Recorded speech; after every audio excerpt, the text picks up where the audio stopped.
Assalamualaikum warahmatullahi wabarakatuh. Perkenalkan, nama saya Klima Saputri Saragih. Saya mahasiswa dari Universitas Islam Negeri Sumatera Utara, Fakultas Ilmu Tarbiyah dan Keguruan, Prodi PAI, semester 5. Di sini saya akan menjelaskan materi pembelajaran SKI pada kelas 9, yakni bab 1 yang berjudul tentang Sejarah Islam di Nusantara. Pada bab ini membahas tentang kondisi masyarakat Nusantara sebelum Islam datang, proses masuknya Islam ke Nusantara, dan teori masuknya Islam ke Nusantara. Baiklah, langsung saja kita mulai yang pertama. Kondisi masyarakat Nusantara sebelum Islam datang, yakni membahas 5 hal. Yang pertama, ekonomi. Yang kedua, budaya. Yang ketiga, agama atau kepercayaan. Yang keempat, politik. Dan yang kelima adalah bersuku-suku. Langsung saja kita bahas satu persatu. Yang pertama adalah kondisi ekonomi.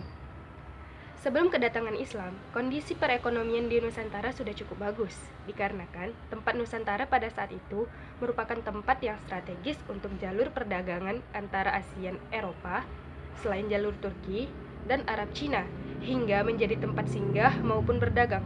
Dan juga Nusantara pada saat itu menjadi tempat pembelian rempah-rempah terbaik. Yang kedua, kondisi sosial budaya.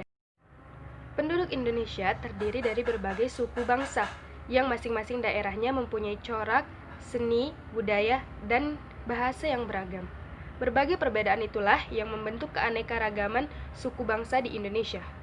Keanekaragaman atau popularitas di Indonesia tersebut merupakan kekayaan bangsa yang tidak ternilai harganya, sehingga harus tetap dipertahankan dan dilestarikan.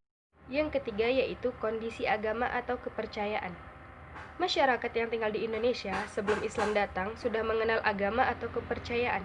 Mereka sudah memeluk agama Hindu, Buddha, dan sebagian menganut kepercayaan Kapitaya. Yang keempat adalah kondisi sosial politik. Sebelum Islam datang ke Indonesia pada abad ke-7 hingga ke-12, Sriwijaya mengalami masa kejayaan baik dalam bidang politik, sosial, maupun ekonomi. Namun, memasuki abad ke-13, Sriwijaya menunjukkan tanda-tanda kemunduran. Kekayaan alamnya sudah tidak lagi menghasilkan dan kalah dengan Pulau Jawa.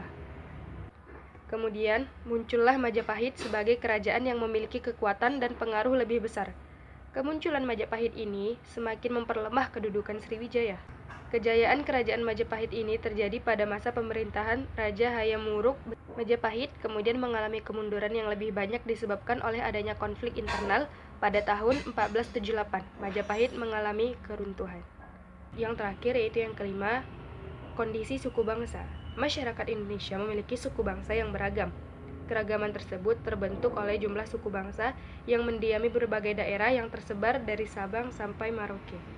Kemudian pembahasan kedua yaitu proses masuknya Islam ke Nusantara. Proses masuknya Islam ke Nusantara memiliki 6 jalur. Yang pertama, jalur perdagangan. Yang kedua, jalur perkawinan. Yang ketiga, jalur pendidikan. Yang keempat, jalur seni budaya. Yang kelima, tasawuf. Dan yang keenam, jalur politik. Langsung saja kita bahas satu persatu. Yang pertama yaitu jalur perdagangan. Pada taraf permulaan, saluran Islamisasi adalah melalui perdagangan. Saluran penyebaran Islam melalui perdagangan ini sangat menguntungkan karena para raja dan bangsawan turut terlibat dalam kegiatan perdagangan. Kaum pedagang memegang peran yang sangat penting dalam penyebaran agama dan kebudayaan Islam di Indonesia. Pada masa itu, pedagang Muslim yang datang ke Indonesia semakin banyak, sehingga akhirnya membentuk pemukiman yang disebut pekojan atau perkampungan Arab.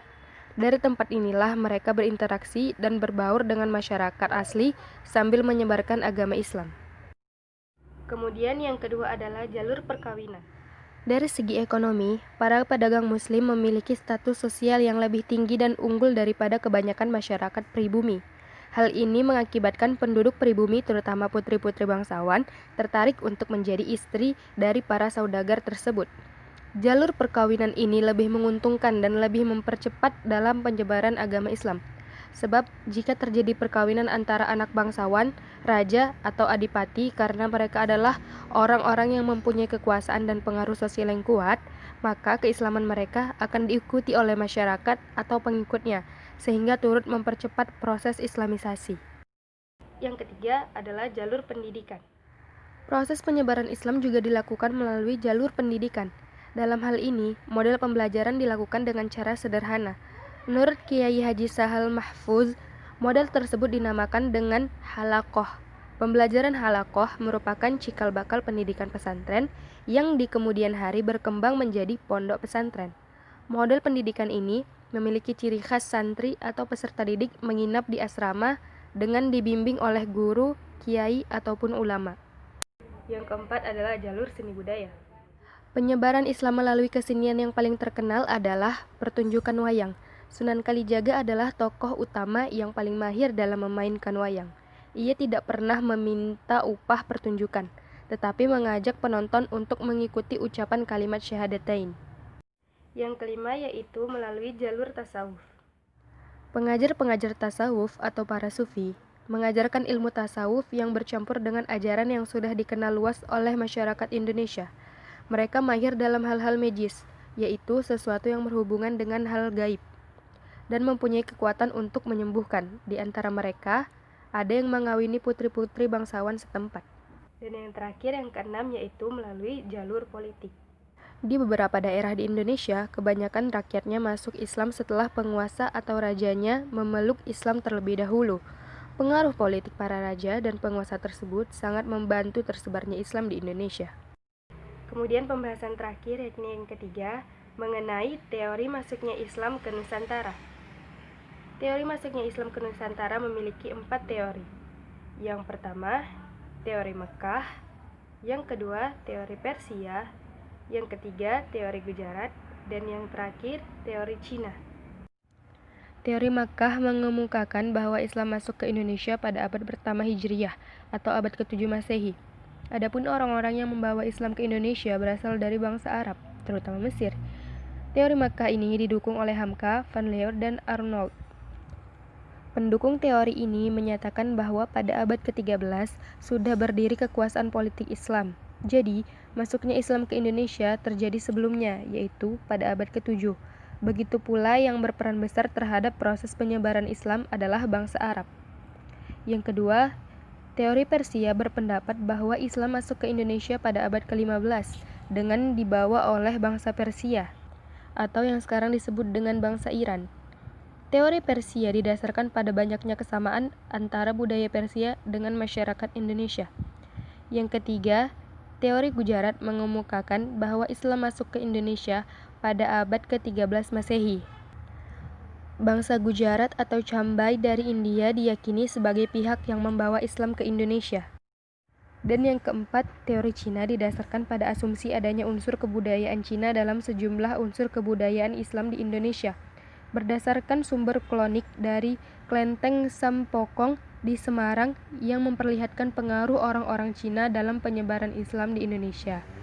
Pengaruh Cina dalam penyebaran Islam di Indonesia bisa kita saksikan pada bukti-bukti arkeologis. Pada masjid-masjid kuno yang dibangun pada sekitar abad ke-15 Masehi, Masjid Agung Demak, Masjid Agung Kesepuhan Cirebon, Masjid Agung Kudus, di dinding masjid tertempel berbagai piring porselin dari masa dinasti Ming. Ini sebagai salah satu bukti arkeologis. Nah, mungkin itu saja yang dapat saya sampaikan. Lebih dan kurang saya mohon maaf. Wabillahi taufiq wal hidayah. Wassalamualaikum warahmatullahi wabarakatuh.